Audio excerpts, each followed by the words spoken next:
Do you get excited when you get accepted for a loan, knowing very well that you shouldn't be taking one out? Or do you get attracted to jobs that have wage stream or advances, allowing you to take your money out earlier, but knowing that it's not really that good for you? Or do you use ClearPay or Klarna that allow you to buy things now and pay for it later, knowing very well that you're going to end up missing payments? And I'm here to tell you that's more common than you think. If you feel like I'm bad with money, or I'm always going to be in debt, or I'll never be able to pay for X, Y, or Z, I'm here to challenge those thoughts because just like you, I had those exact feelings and exact thoughts when it came to my finances.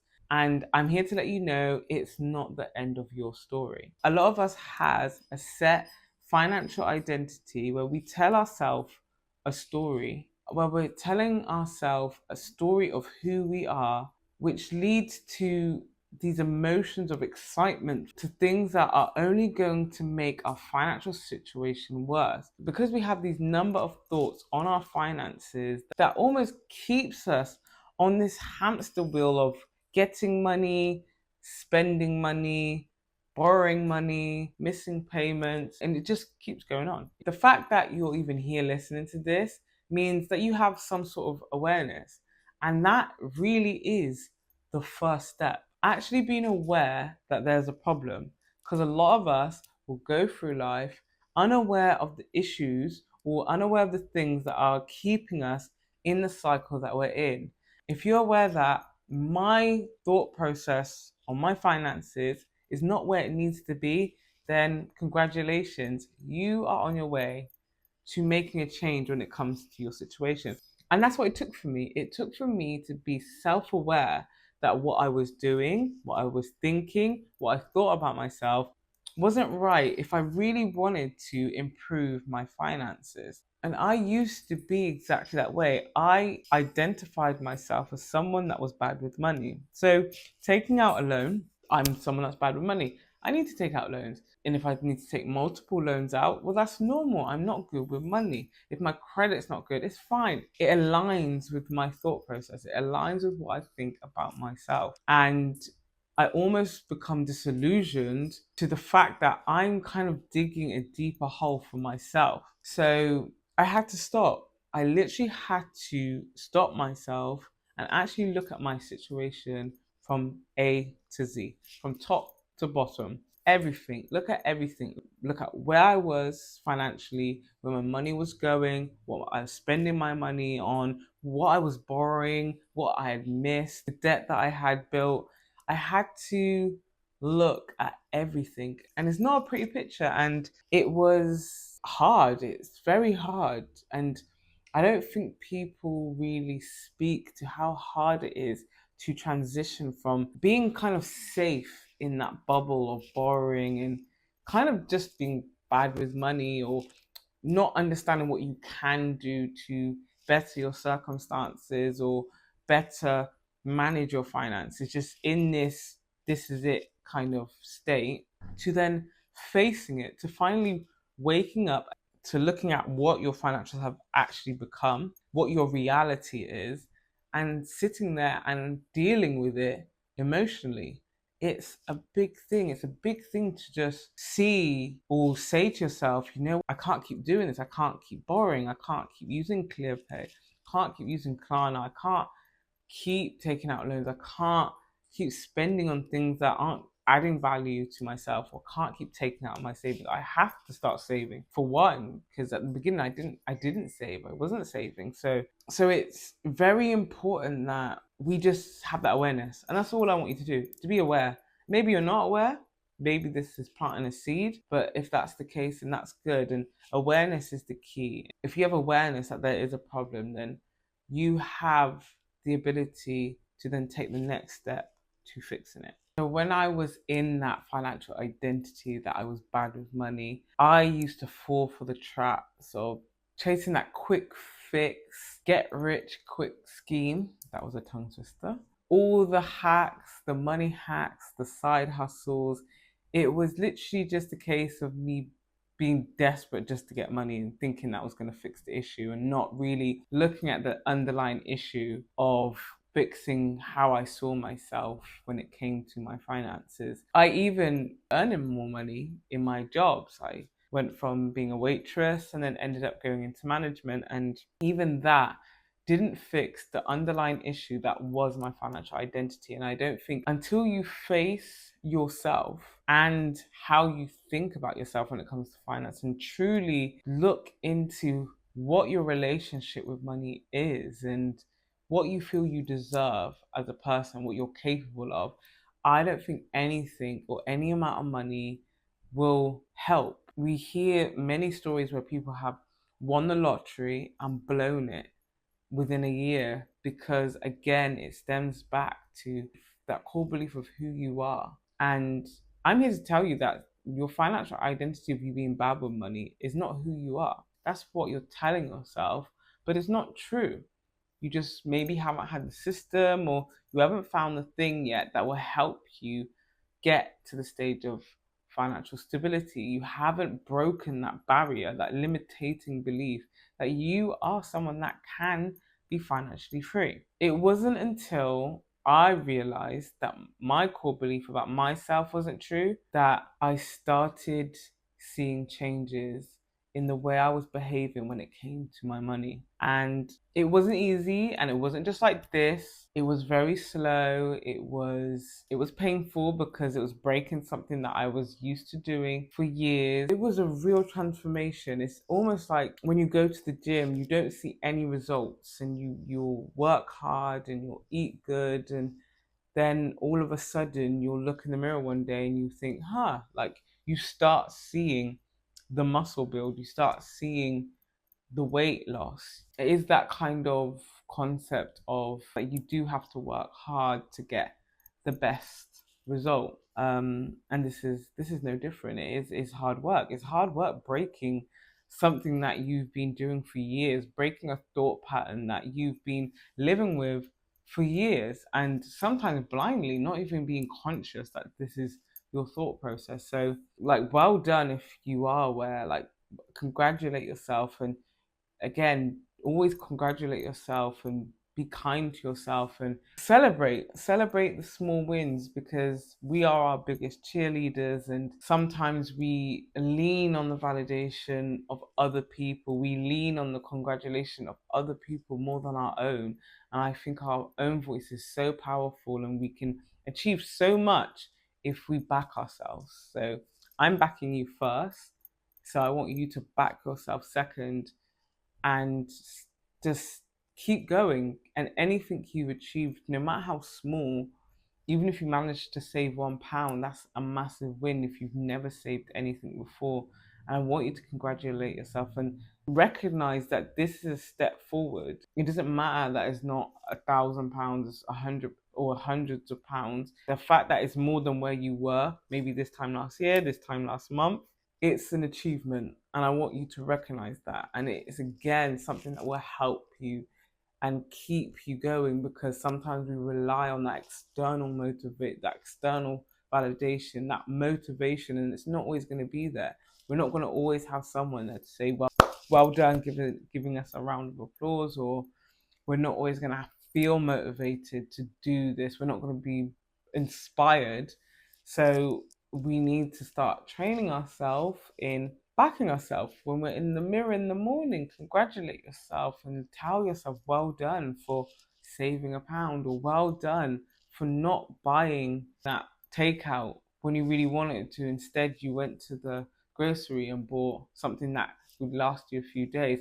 These things you need to recognize and be awareness. Just like being aware of the negative things, it's also equally important to be aware of the good things that you're doing, especially the small things, because you'll be surprised how much that compounds into something that later down the year you'll see that you've built such a good habit. So in my journey of finally facing that my financial identity, my core belief about myself wasn't correct and it wasn't what I wanted, that I realized that I have the capability, and seeing stories of other people that have gone from being bad with money to being good and stable again gave me a bit of hope. And hopefully I'm doing the same for you and building a community of people that are also on the journey together, that can speak, and we can begin a conversation where we share advice, we share how we feel, so we feel like we're not alone. And in that time I was alone, and one thing as well about being in that mentality of being bad with money, we do isolate ourselves, we do keep quiet. It is quite a stigma behind, and not doing well with our money is, it's almost like it's a part of us that we shut away, and it's like in the back of our heads throughout the day or in the night time, and it comes alive when we're on our own. But when we're with people, it's we put the mask on and we pretend that everything's okay when it's not. So I want to hopefully create a place where you guys can come together and start sharing your stories and having that kind of moral support, and that building that community. I just want to build a community of people that are all on the journey at the same time, or maybe not even on the journey yet, but again, like I said, aware, probably still at the beginning stages, but just hearing other people's stories, listening to advice is that boost that they need just to continue taking those little small baby steps towards financial stability.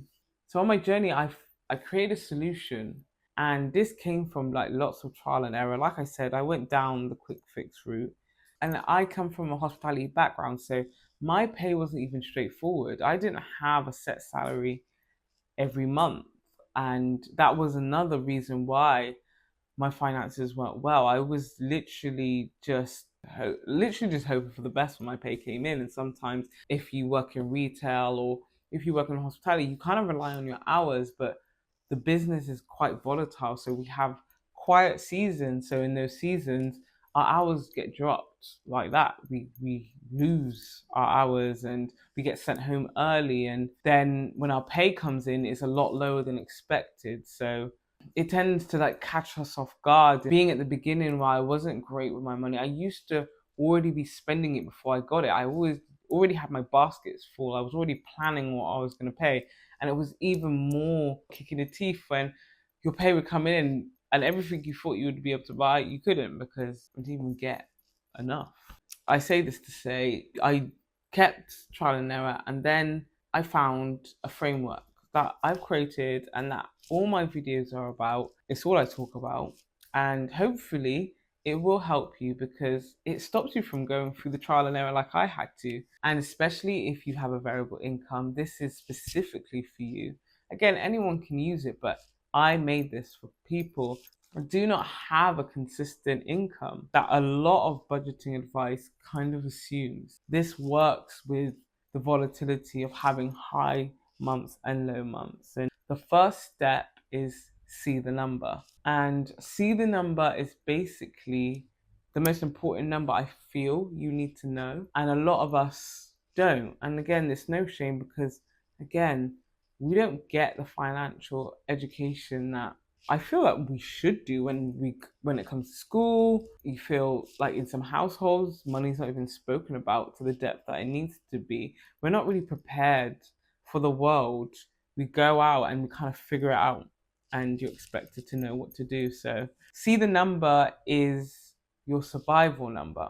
And this is basically the minimum it costs you to survive in 1 month.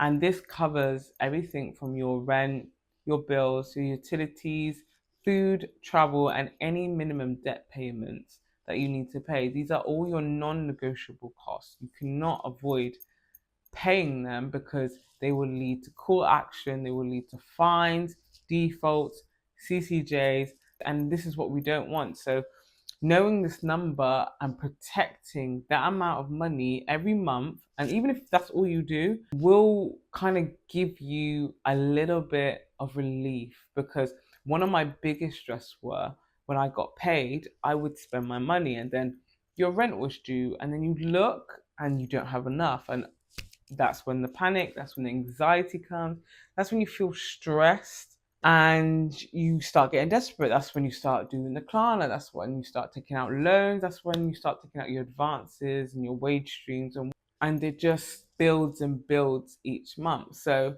I learned what my survival number was, I figured it out, And if you want to figure out yours, head over to my website. I've linked in the description below.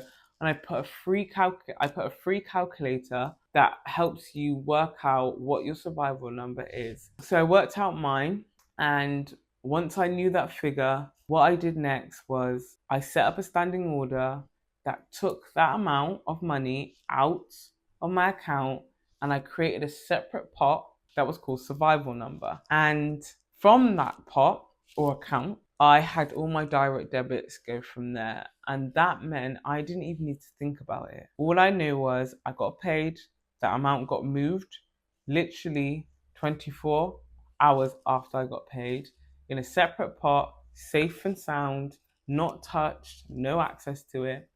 And the direct debits would come out.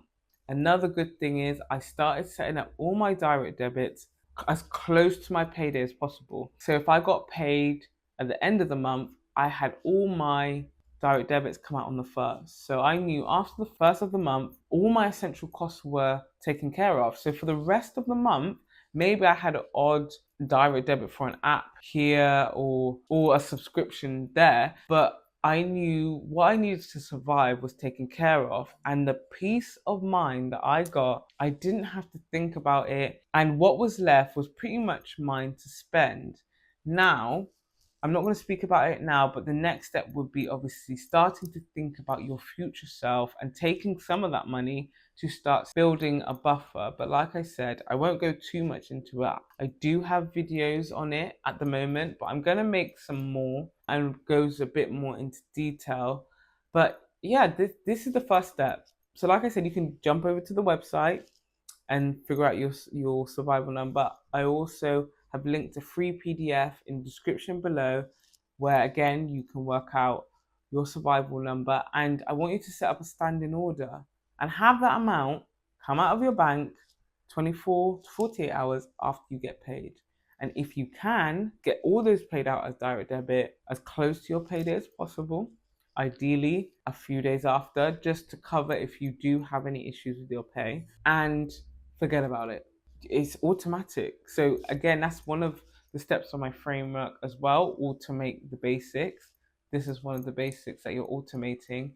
And once it's automated, you can sleep peacefully and know that those essential things are being covered and cared for. Now, the least that we have to do when you're not motivated, it doesn't matter because it's already set up. You set it up now while you're good, while you're in that awareness mode, when you're in that motivated mode, and then it's done. Then you have a low day. It doesn't matter because it's done. I hope this helped you. I hope my story helped you. I hope you got some value from this, because that's what I want to do, is give you some value. I hope that it's made you realize that you're not who you're telling yourself you are. You're not bad with money. You're not stuck in this doom of financial drowning. I don't know what word to use, and I hope that I can build a community for you guys to come and share your stories and advice, and just like how we feel like that we're not alone. You're not alone, and that there's so many of us out here. We know in this day and age it's not easy. Like, things are so expensive, and like, people struggle. Like, it's a struggle just to get through a month. You think, like, when we're just doing grocery shopping, how much things have risen. It's insane. Let's not get started on that. But thank you for your time. Thank you for watching, and I will be bringing out videos every Tuesday, so stay tuned. I'm making myself accountable for that. If you are interested in looking a little bit more into the financial identity, I have a video right here that I've made. And remember, stability first, real life always, and until the next time, I'll see you soon.